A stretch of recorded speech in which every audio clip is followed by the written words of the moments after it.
I grew up in a household where I was the family therapist. I still remember conversations where my parents would be arguing and I would be playing translator between them. And the problem with that is that when you are busy constantly trying to solve everyone else's problems, there's not a whole lot of room for your own. So much so that when I was a teenager and I first started going to therapy, I remember telling my therapist that I didn't have emotions, and I have learned since then. My name is Sean. I'm a mental health coach. I see 40 plus clients a week, and I have a 98% satisfaction score from over 1,500 ratings. Today I'm going to talk about three main topics: hyper-intellectualization, individuation, and maladaptive coping mechanisms. Let's start with hyper-intellectualization. So I didn't know it at the time, but the reason that I told my therapist, oh, I don't have any emotions, was because I was hyper-intellectualizing. Oftentimes when people are hyper-logical, what is actually happening is that our emotions are being suppressed and they are sort of puppeteering our logic in the background because we have learned that our emotions are not safe to express. So for instance, when I was a little boy, I actually had a lot of anger, but I had learned that it was not safe to express that anger. It actually resulted in worse outcomes when I would express my anger. And so instead, I learned little tricky ways to express my anger that seemed logical. So for me, I loved pushing people's buttons. And in my mind at the time, it was in the name of helping people. But in reality, it was actually just a way for me to passive aggressively get my anger out. Usually the reason that people hyper-intellectualize is because they're smart. So think about it like a D&D character. If you have a certain number of skill points that you can assign, and you have all of these different stats, and your intellect is already super high, and you dump a bunch of skill points in there, that stat by itself is going to be able to carry you through a whole bunch of situations. The problem is that our emotions are an integral part of our system. And so while, yes, we can get carried through a whole bunch of situations, it is still going to leave vulnerabilities and create issues in our lives.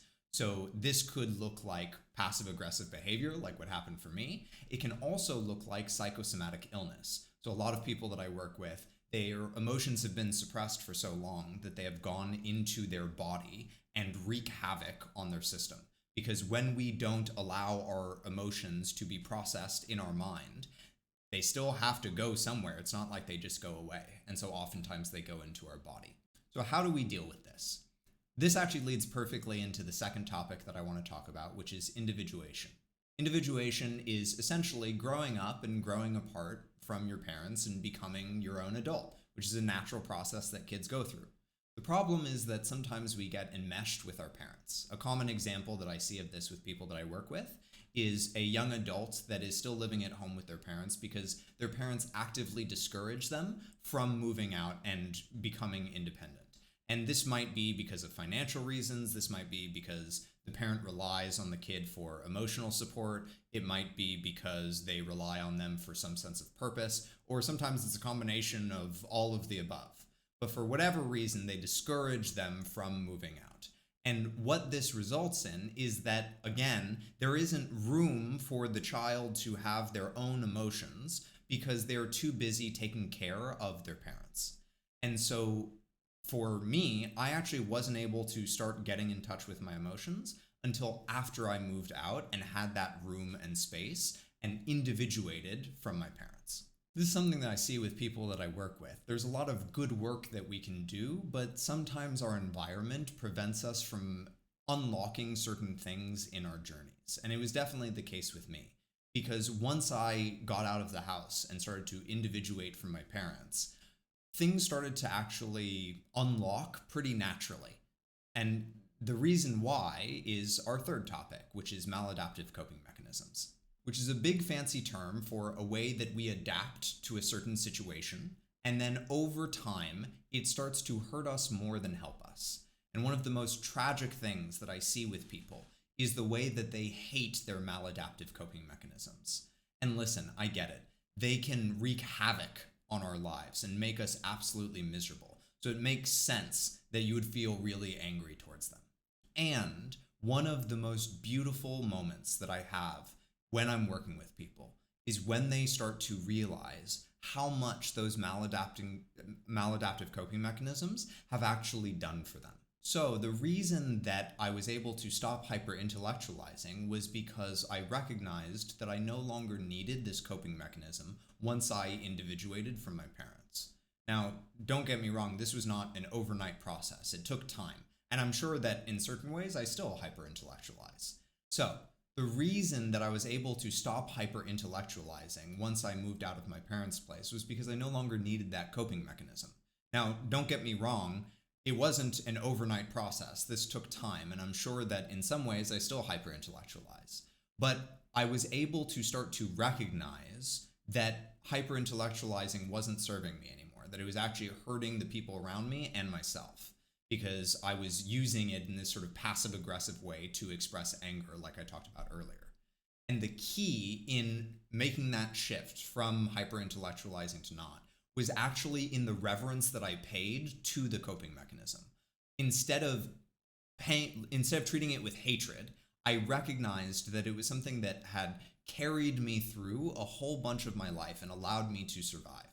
And in recognizing that, it allowed us to work together. It's not like I got rid of my intellect. My intellect is an essential tool in my arsenal.